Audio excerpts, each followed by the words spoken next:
Hello everyone, my name is Dr. Amaro, or you may also know me as Not Like Me, or bobillavanilla. And I am here today to introduce you to the Streamer's Haven Season 5 recap, more commonly known as the Sculk season. The story of Season 5 begins before the corruption. Before the desecration, the bloodshed, even before the creation of the Church of SmokeyCube, there was the Henry Lamb Research Facility. The Henry Lamb Research Facility was a prolific laboratory, very ahead of its time, both technologically and financially. At this lab, Dr. Amaro, known by others as the scientist or the doctor, was one of the few working here. He was not only one of the ones assisting in the research on Sculk, but was also developing new ammunition for the laboratory's defense system. The instability shells were considered highly dangerous, and Dr. Amaro had his funding pulled shortly after. A few months had passed, and the researchers at Henry Lamb Research Facility had made a shocking discovery: that Sculk, once thought only to be found in deep caves, had surfaced onto a medium-sized island thousands of blocks at sea. Dr. Amaro, alongside a small team of researchers, began heading to this island to research it further. Upon arriving on the island, Dr. Amaro was attacked by a Sculk monster, known commonly as wardens, causing him to lose his memory. During this attack, Dr. Amaro's research team had left him. The island would later be known as Sculk Ground 000. As Dr. Amaro came to moments later, he found that Sculk Ground 000 was now completely infested and showed no signs of stopping. Abandoned, alone, and his memory damaged, he had no choice but to escape into the ocean, blending in with the other players as the Sculk grew exponentially.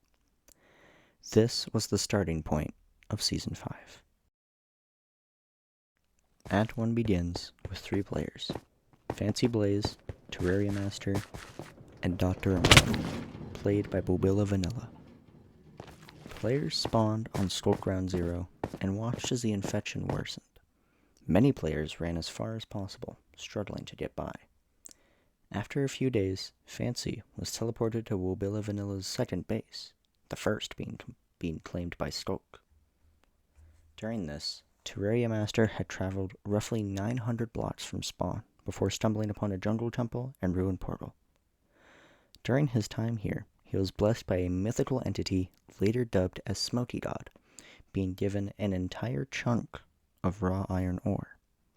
Because of this, Terraria had taken it upon himself to create a holy ground around the temple, creating the first holy church of SmokeyCube. After a while, a traveler by the name of Truth Prevails had found the church after being brought here from another land. Truth had recently had a run-in with Sculk, discovering its withering properties, and was saved from the Sculk by SmokeyCube himself. He was brought to the temple via boat, and prayed for many days and nights before being awarded by SmokeyCube yet again, being promoted to the role of priest alongside Terraria, and changing his name to C29X. As the Church of SmokeyCube was being created, bobillavanilla and Fancy Blaze were struggling, scraping by with what they had. The Sculk by now had surrounded their base, and while Bobilla was absent, Fancy had found and lit a flare. Truth and Terraria had seen this flare, recognizing it as a call for help, and, thanks once again to the magical assistance of SmokeyCube, successfully rescued the 2 of them and brought them to the church. Little did all of them know, the Sculk was not going to give up without fight. It was hungry, and the land it had consumed by now was simply an appetizer for what was soon to come. Act 2 can be split into 3 segments: Discovery, Persistence, and Grief. Discovery begins at the first holy church of SmokeyCube. Here, we learn about bobillavanilla's role as Dr. Amaro, and as much of his backstory as he can remember. We learn that the Sculk had taken over certain people, turning them into dangerous creatures. Infections were innocent people. The first 2 were infected scientists from Dr. Amaro's lab. The first, warning that there was something terribly wrong in this world. And the second, giving items for the tier to the Sculk: Serum C and studied Sculk shards. There were also dreadnoughts that would get more powerful as they fought, and Sculk hearts and fortresses that launched attacks onto the church. The Sculk even had champions to destroy Glowstone, the one block that would drive Sculk away. However, the players learned of a way that they could fight back: purifying arrows. With these, blessings and luck from SmokeyCube and each other, they braved the Sculk head-on. They slaughtered infections, fought back against dreadnoughts, and even destroyed multiple Sculk hearts. During this time, players' gear improved thanks to Amarine excavations, and morale at this point was at an all-time high. That was until the group began experimenting with different lighting blocks instead of glowstone, giving Sculk an upper hand. It began launching Sculk withers at the church. Many fights had been fought, and many more were lost at this point. SmokeyCube had seemingly vanished. Sculk withers terrorized the church, and there was no end to the suffering in sight. Luckily, one last miracle was performed. A long railway, expanding far away from the church and into far-off mountains, had appeared. The players took this to their advantage, moving all of their resources to the hillside. There, a new church had already begun construction, and after a little while, a mega Sculk turret was constructed, fighting against the players. During the fighting, the commander of the mega turret stole an instability shell from Dr. Amaro's pocket, beginning to prepare to fire it at the church. Luckily, they destroyed the turret in time, and it went down in a grand explosion, taking some of the lives of players in its blast. This destruction was only the beginning of the end. Act 3 began with a discovery. Dr. Amaro had found a portable bunker inside of his lab coat. After deploying it near the hillside church, he found a chest inside. The chest contained 3 things: a compass, a note, and an experimental sample of Serum C. Reading the note, it was from an individual by the name of Sonny Daniels. The note wished Dr. Amaro well, hoping that the serum would help him. Upon drinking it, he regained a chunk of his memory. He remembered who he was, where the lab was, but most importantly, he remembered who Sonny was, his husband. But where did he go? Was he safe? Was he... No. He couldn't be dead. While Dr. Amaro's mind swirled with theories, thunder crashed through the sky.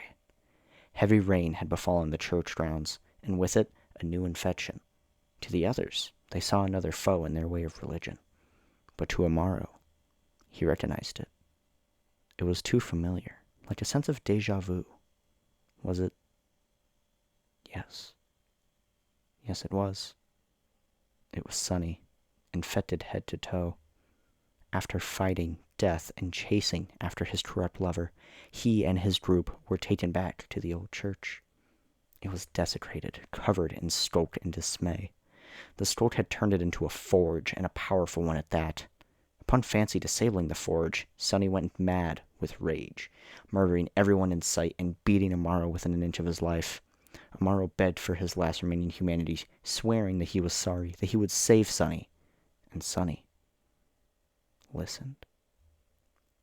After a few moments, Sonny put Amaro out of his misery, sending him back to his spawn point. But he was changed. Something happened to Amaro. He was still himself, but not entirely there. The group took no notice, and with the compass in hand, he took his group to the laboratory. The Sculk's efforts ended here. The battle was long and difficult. With one megaturret defeated, they decided to enter the lab. They searched it, finding old logbook entries from Dr. Amaro's first days surviving alone.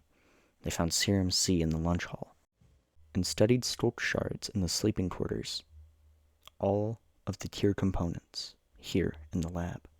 And yet, with just Fancy and Amaro left, when they stood in front of the final ingredient to make the cure, to finish the Sculk, to save their world, Amaro hesitated.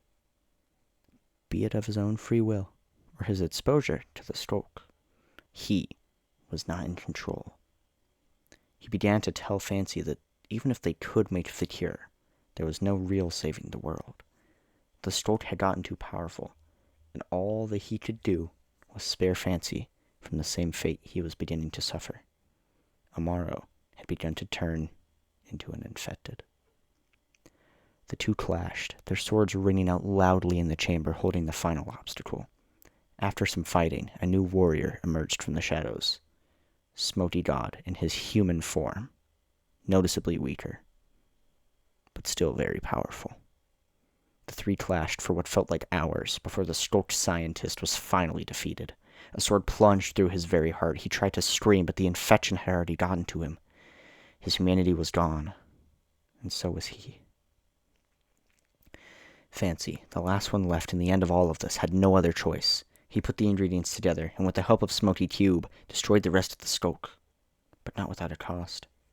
The recipe did in fact cure the Sculk, but it also took the lives of the remaining players. In the end, none of them, Amaro, Truth, Fancy, Terraria, C29X, saw the end of the Sculk. None of them got the chance to frolic in the fields of their homeworld again, to go mining again, to make peace with their lover again. The Sculk season ended, yes with a bang, but also with a silent understanding that no survivors would know of their efforts. In the end, the Sculk was the true winner, as even in its defeat, those who fought against it never saw the world put back together. The end.